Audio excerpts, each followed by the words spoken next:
Welcome to Look Local. I'm Karen Adams. This is the place where we showcase local businesses in North Florida and South Georgia, showing you what sets them apart from others. When we do that by reminding you, if you're looking for something to do or for someone to help, it's always better to look local. This week, we're featuring two guests. CNS Healthcare will be here. We have a doctor and a nurse coming in to discuss stubborn depression, the kind that's resistant to medication. There are new medications being tested on the market right now, which were just featured in a recent edition of Time magazine. We're going to discuss those medications and explain how they differ from standard treatment. Plus, 904thin.com, helping you to lose weight and get healthy at the same time. We'll be speaking with Dr. Foss on his technique and technology. There are more than 20 antidepressant medications that are FDA approved for people who suffer from depression. Yet, around 30% of people who have depression do not respond adequately to those treatments. In other words, the medications have not resolved their problems. Susan Angel and Dr. Rommel are with CNS Healthcare, and they're here to explain why those meds don't always work and a breakthrough in treatment that is making headway for people who suffer with stubborn depression. Welcome both for coming on Look Local. This is a pretty serious topic because so many people are affected by depression and anxiety.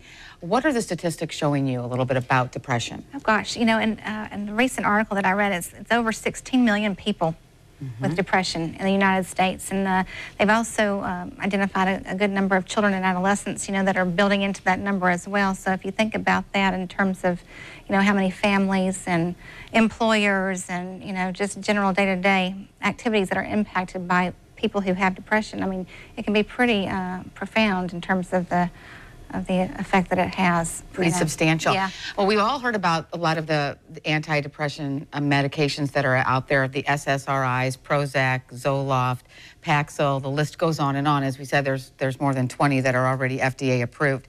But there are significant issues with people that actually get relief from this medication. The medications oftentimes take weeks to work. Explain, you know, maybe the disconnect that people may have and why it takes so long to get into your system, doctor. Well, I mean, depression is complicated and the brain is complicated.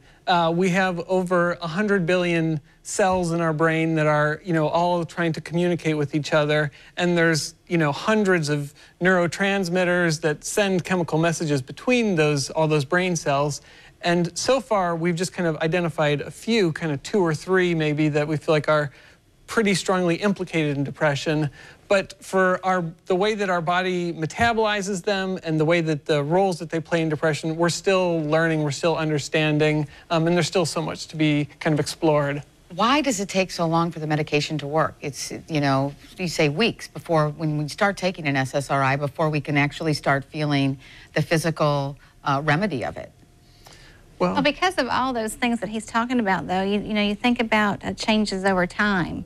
You know, it's a buildup of things, and so as these medications get in, you know, they start to normalize those pathways and things about that, and so it takes some time for it to get in there and to make those adjustments. I mean, we don't know exactly how it works. We know that what it's supposed to do and what it targets, and, you know, based on, you know, clinical research trials and the things that, you know, you look at in terms of improvement, like you monitor improvement over time, and this is kind of how we base those timetables. Okay, now let's talk about the new drug that is going through clinical trials right now. It's called Repastinel, getting a lot of attention also with Time magazine. Time magazine's the cover in August, there you're looking at it, was about this new antidepressant, what it is stemming from, the root medication, and how this particular medication is really a jump start. It really can hit people. So if once you ingest the medication or take it, whether it's, you know, via the nose spray, I think I read that they're doing it, or a shot in the arm, people are getting an immediate effect within 24 hours of their depression lifting.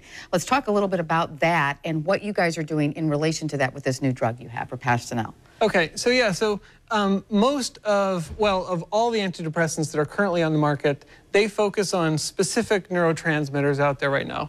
Serotonin, norepinephrine maybe, or dopamine. This one looks at a totally new neurotransmitter that's supposed to have these, like you say, dramatically dramatic improvements in a very short period of time. Right. It's sort of like, you know, shock treatment almost, where people can get such a quick turnaround effect. What are you noticing? You've already started this. You have an enrollment period that is still ongoing.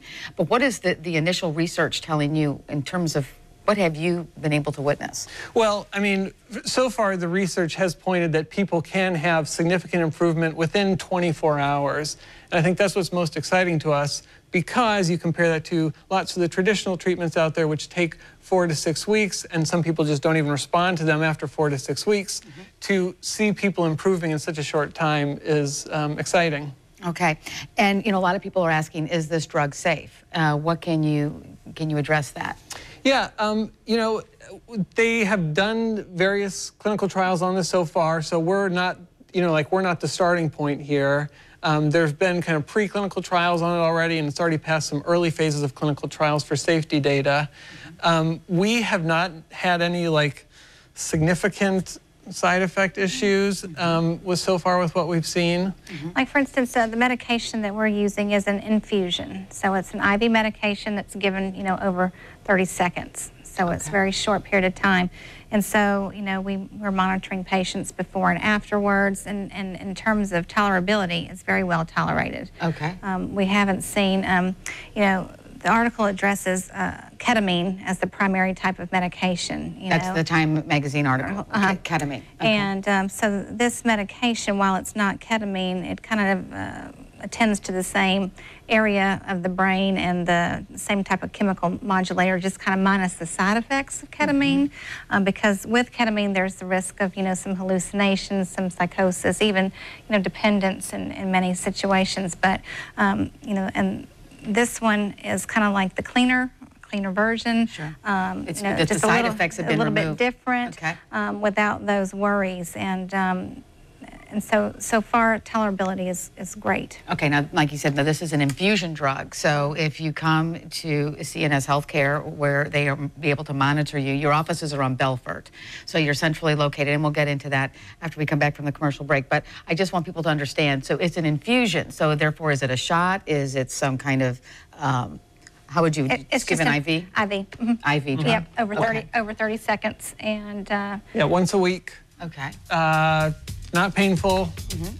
And you're starting to see good results. Okay, when we come back, we're going to talk more about the results that they're seeing, more about the specifics on this medication. We'll be back in just a moment to discuss that. But first, a local business is teaming up with the Salzbacher Center to help those in need. Realty Executives Oceanside will be the drop-off for all non-perishable food items for the month of September. The real estate broker is stepping up to give back to the community and those in need in Jacksonville. You can drop off your non-perishable items at Realty Executives Oceanside. That's located at the corner of Kernan and Beach Boulevards at the Kernan Square Shopping Center. You can make the drop-offs between now and September 30th. We'll be right back.